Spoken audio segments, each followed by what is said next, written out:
კვლავ რატომღაც არ იმცდელობა თქვან რომ ეს ციხის კადრები იყო დადგმული თავად მიხეილ სააკაშვილი აღიარებს რომ ციხის კადრები არ იყო დადგმული გუშინ დავალება მოგეცით საღამოს დადგინეთ თუ არა ყველა ვინც იყო ამაზე ვიდეოებში და თუ დააკავეთ გამოძიება მიმდინარეობს ძალიან ინტენსიურად ბატონო პრეზიდენტო ამ ეტაპისთვის უკვე დაკავებულია 10 საჯარო მოხელი მათ შორის რამდენიმე არის მაღალი თანამდებობის პირი მათ შორის საჯაროსულების დეპარტამენტის თავმჯდომარის მოადგილე გლდანის მერვე საპროფილის დირექტორი მისი მოადგილე და სხვა თანამდებობის პირები რომლებიც სულ რამდენი კაცი გავდივართ ამ ჯგუფში რამდენი იყო უკვე დაკავებული ყავს 10 პიროვნება და მიმდინარეობს მუშაობა დაახლოებით 12 ეჭვმიტანილი არის რომელზეც ინტენსიურად მუშაობთ ეხლა გადავედით ინტენსიური დაკითხვის რეჟიმზე და ჩვენ მაქსიმალურად ვეცდებით რომ მაღალი საზოგადოებრივი ინტერესია ისედაც ბუნებრივია ეს ამაზე დანაშაულები იყო მაქსიმალურად ეფექტურად მივიყვანოთ ბოლომდე გამოძიება. თავარი კითხვა რაც მე მაქვს აქ.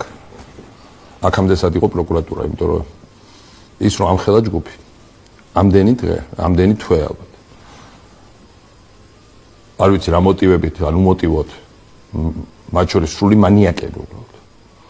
ესე დაუსჯელად მოქმედებდნენ. ესე დაუსჯებლად ცემდნენ, ამცირებდნენ ხალხს.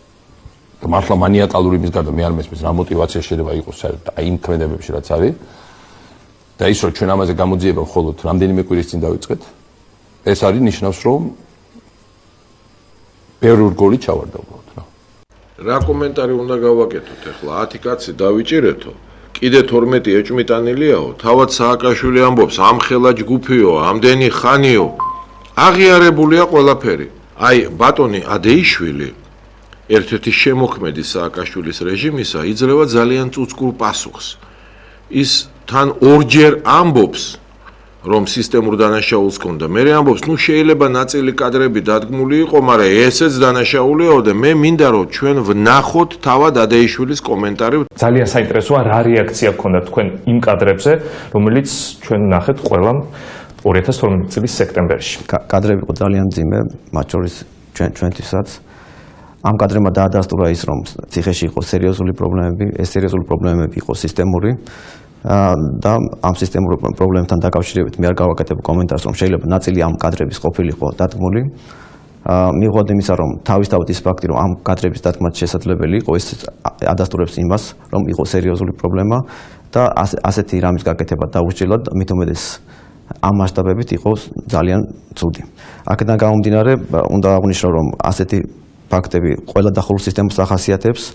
ევროპაში და ამერიკაში ამ ფაქტთან დაკავშირებით მიიღეს სერიოზული გადაწყვეტილებები თავის დროზე, როდესაც მათ დანერგეს საზოგადოებრივი ზემოქმედების მექანიზმები, გამჭვირვალეობები შემოიტანეს ციხეში. ამიტომ ჩვენი თავარი შეცდომა იყო ის, რომ ასეთი მექანიზმები ეფექტური მექანიზმები საქართველოში ვერ შეიქმნა და სწორედ ამიტომ მოხდა ესეთი სისტემური პრობლემა ციხეებში. ნუ ამაზე მეტი რა უნდა ვთქვა, მაგრამ ეხლა უყურეთ რაშია საქმე.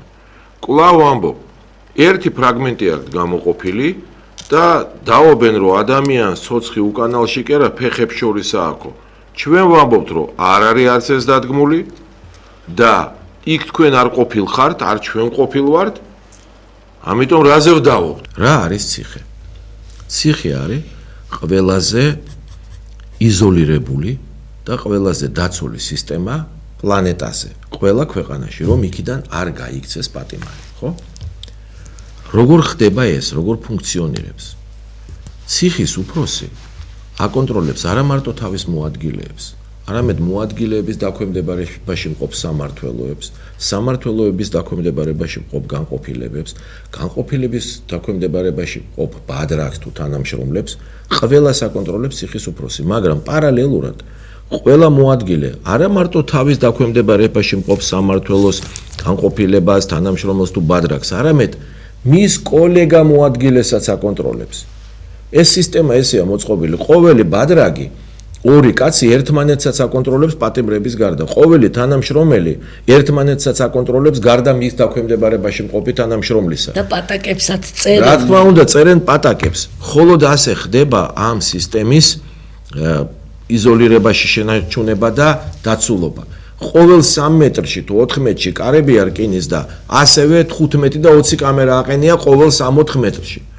ამ ვითარებაში როგორ შეიძლება რაიმის დადგმა? ადეიშულს რო უთხრეს, რომ ციხის კადრები დადგმულიაო? ამათვე ადეიშულს. მანუ პასუხა რომ დადგმულის თუა უკვე ციხე არ ქონიაო, ესე იგი დიდი დანაშაულიაო. ანუ მას ესმის სისტემა. თუ ვინმე კადრები დადგა, ეს ნიშნავს, რომ მინიმუმ 2 მოადგილე და მის დაქვემდებარებაში მყოფი თანამშრომლები საქმეს ყურშერენ. ეს დადგმა კი აღარ არის, გენაცვალე, ეს არის ბოროტად გამოყენება თანამდებობრივი მდგომარეობისა. მაგრამ რაზეა საუბარი, რა არის დადგმული? იმ კადრებში პირდაპირ ჩანს ადამიანს ხელკეტით აუპატიურებენ. პირდაპირ არა ცალსახად ჩანს. ამაზე ხმას არ იღებენ. მარტო ერთ ფრაგმენტზე ლაპარაკობენ, რომ აიო, იქ ცოცხიო ფეხებშია შორისაო თუ უკანალშია. აი გესმით, მარტო ამაზე საუბრობენ, თორე იქვე კადრში არის გაუპატიურება ხელკეტით, ნათელი, არაფერს არ ამბობენ. გარდა ამისა, მეორე კადრები, სადაც იქ კოჭლი კაცი აუპატიურებს ადამიანს და ეს ნათლად ჩანს, მერე სხვა კაცი ნიღაბში აუპატიურებს, ეს ნათლად ჩანს. ამაზე არ ლაპარაკობენ, ერთი ფრაგმენტი აქვს გამოყოფილი და ამასაც ატყუებენ მორიგჯერ ხალხს. სულ ტყუილი, ყველაფერში ტყუილი შეიძლება კაცო.